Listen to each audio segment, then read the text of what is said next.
Армысыздар қазақ елі, қайырлы кеш. Көп болды эфирға шықпай кеттім. Шаруаларым болды, кішкене ауырыңқырап қалдым. Бүгін Нұртуған мерекесіне байланысты сіздерге сол кішкене тарихын айтайын деп шығып отырмын. Нұртуған мерекесі құтты болсын, жаңалықтарымызға шаттық әкелсін. Нұртуған, күн туған десе де болады да. 21 күнінен 22-сіне қараған күні қара түн болды, ұзақ түн болды. Бүгін 3 күн тұрды, 3 күн тұрып, күн крест секілді жұлдыздың жанында 3 күн тұрып, бүгін міне түнде күн крест секілді жұлдызды ығыстырып, таңертең шығады, күннің ұзаратын күні бұл. Сол себепті біздің ата-бабаларымыз бұны нұр туған деген, күннің туы деген. Енді сонда мен шумерлік мәдениеттің жалғасы түркілер дейдіміз. Астрономияны біздің түркілер сол шумерлік мәдениеттен келе жатқан мықты мәдениеттің ұстап қалған. Біз астрономия арқылы біздің ата-бабаларымыз күннің 3 күн жұлдыздың жанында тұрып, крест секілді жұлдыздың 3-ші күні туатынын біздің ата-бабаларымыз білген. Ал енді мына авраамдық религиялар, басқа да религиялар, ежелгі религиялар, наным сенімдер оның не екенін білмеген. Сол себепті олар шежіре қылып алғанда, оны аңыз ертегі қылып алған. Мына христиандықта Библиядан бұрын зарастризм болған, метаризм болған, Аттис құдайы, Дионис құдайы болған, Гор құдайы болған. Солардың бәрінің туған күні 25 деген ежелгі танымда. Одан кейінірек Исаны, Иса пайғамбарды христиандар күн барып крест секілді жұлдыздың жанында былай тұрып қалады 3 күн. Соны ойлағанда олар крест жұлдызға күн шегеленіп қалды деген. Сосын қолдан Исаны жасап, Иса крестке Исаны шегелеп сатты деп өздерінің. Енді өтірікке кішкене өтірік қой, енді өтірік аңыздарын шығарған дін болғаннан кейін ешқандай логикаға келмейтін өздерінің аңыздарын шығарғанда Иса крестке Исаны шегелеп сатты деген. Өйткені күн 3 күн былай крест секілді жұлдыздың жанында тұрған ғой. Соны солай деп ойлаған. Бірақ күннің туы, астрономиялық күннің туы ғасырлар бойы жалғасып келе жатқан. Ол астрономиялық кәдімгі ғылым. Оны біздің түркілер, шумерлер, ықылым заманынан бабаларымыз білген. Бірақ мына Құдайдың атынан сөйлейтін халықтар оның астрономиялық ғылым екенін білмеген бауырлар. Сол себепті біз бұл мерекені нұр туған дейміз. Енді бұл не себепті бұл мереке бізден кетіп қалған, не себепті бұдан айырылып қалған деген сұрақ туады ғой.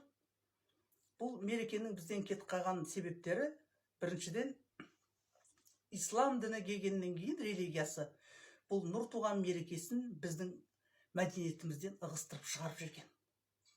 Ал енді христиандарға қалай кетті дейтін сұрақ туады ғой. Христиандарға бұл 4-ші ғасырда Константин Плавий Библияны жаздырады ғой, 25-ші жыл, 325-ші жыл толық жазылып шығады ғой. Сол кезде кетіп, сол кітаптарына сол кезде жазған.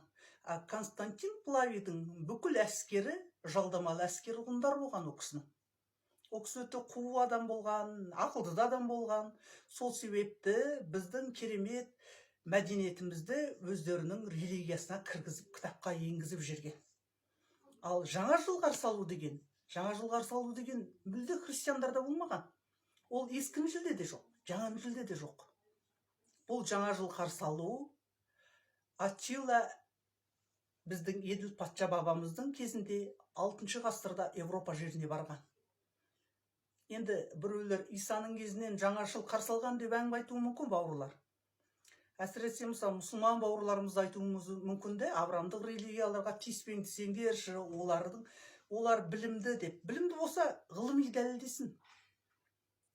Иса пайғамбар Израиль мен Палестинада тұрған. Оның өзі болған адам ба, болмаған адам ба белгісіз. Тіпті болған адамның көзінше болса да, Палестина мен Израильді сіздер шырша тауа алмайсыздар, жантақ қана табасыздар. Ал шырша мерекесі тойланған. Мына Мұрат Аджи деген өзін мұсылманмын деп санайтын, түрік мәдениетінің бір бөлшегі санайтын, түріктанушы болды, қайтыс болды. Ол кісі өзі Алматыға, Кеңсайға жерле деп өсиет айтты. Ол кісі осы жақта жерленген. Сол кісінің Қыпшақтар деген кітабында шыршалар мерекесі деген бөлім бар. Енді мұсылман адамның ішінде сол кісі жазған. Ал басқа да Ресейдің мықты тарихшыларының, этнографтарының бәрі жазған оны.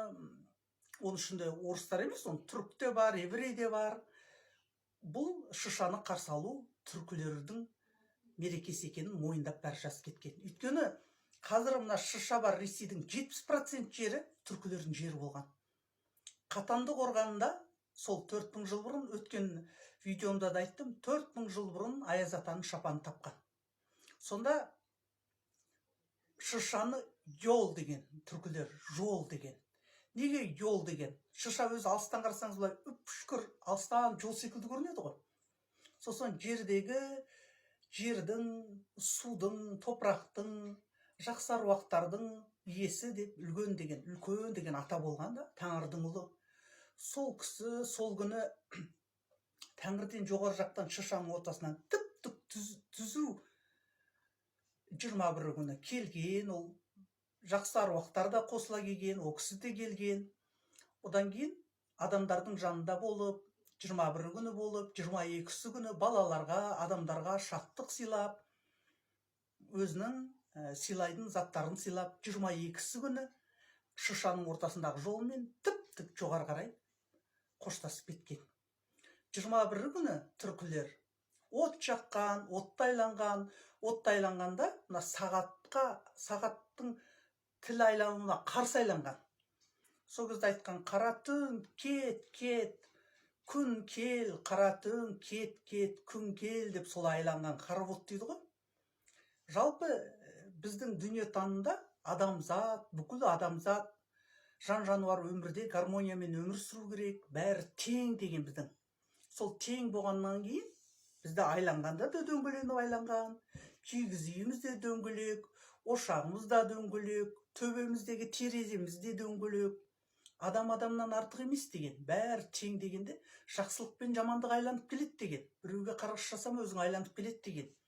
Біздің ол түркілердің тәңірлік дүниетанымның негізгі концепциясы да бейбітшілік, адамдарға жамандық жасалмау керек, тай таңбасыз болу керек, қой енсіз болу керек, есіп құлыпсыз болу керек деген.